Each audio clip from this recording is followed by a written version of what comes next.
ഇംഗ്ലണ്ടുമായുള്ള 4ാം cricket ടെസ്റ്റിനിടെ കാൽപാദത്തിന് സാരമായി പരിക്കേറ്റ wicket keeper Rishabh പന്തിനു അവസാന മത്സരം നഷ്ടമാവുമെന്നുറപ്പായിരിക്കുകയാണ്. വീഡിയോയിലേക്ക് കടക്കുന്നതിനു മുൻപായി ഇതുപോലുള്ള ക്രിക്കറ്റ് വാർത്തകൾക്കായി ഈ ചാനൽ മറക്കാതെ സബ്സ്ക്രൈബ് ചെയ്യൂ. ആറാഴ്ചയോളം അദ്ദേഹത്തിന് മത്സരരംഗത്തുനിന്നും മാറി നിൽക്കേണ്ടി വരുമെന്നാണ് ഇപ്പോൾ വരുന്ന റിപ്പോർട്ടുകൾ. അതുകൊണ്ടുതന്നെ ഋഷഭിനു പകരം ഒരു വിക്കറ്റ് കീപ്പർ ബാറ്ററെ അവസാന ടെസ്റ്റിൽ ബാക്കപ്പായി കൊണ്ടുവന്നേ തീരൂ.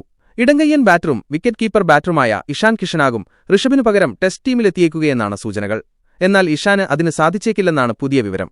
അതിനിടെ ഇഷാനെയല്ല, മലയാളി താരം സഞ്ജു സാംസണിനെയാണ് ടീമിലേക്ക് വിളിക്കേണ്ടതെന്ന ആവശ്യവുമായി സോഷ്യൽ മീഡിയയിൽ ഒരു വിഭാഗം ആരാധകർ രംഗത്തു വന്നിരിക്കുകയാണ്. ഋഷഭ് പന്തിന്റെ അഭാവത്തിൽ ഇന്ത്യൻ ടെസ്റ്റ് ടീമിൽ സ്ഥാനമർഹിക്കുന്നയാൾ സഞ്ജു സാംസണാണെന്നാണ് സോഷ്യൽ മീഡിയയിൽ ആരാധകർ കുറിക്കുന്നത്. റെഡ് ബോൾ ക്രിക്കറ്റിൽ മികച്ച റെക്കോർഡുള്ള അദ്ദേഹത്തിന് ഇനിയെങ്കിലും ടെസ്റ്റ് ടീമിൽ അവസരം നൽകണമെന്നും അവർ ആവശ്യപ്പെടുന്നു.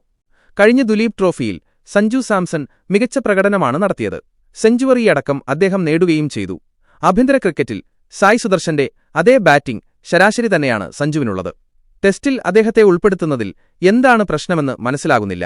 57 ശരാശരിയുണ്ടായിട്ടും ഏകദിനത്തിലും അദ്ദേഹത്തിന് ഇന്ത്യ അവസരം നൽകുന്നില്ല. ഇഷാൻ കിഷൻ ലഭ്യമല്ലെങ്കിൽ ഇന്ത്യൻ ടെസ്റ്റ് ടീമിലേക്ക് സഞ്ജു സാംസണെ വിളിക്കണം.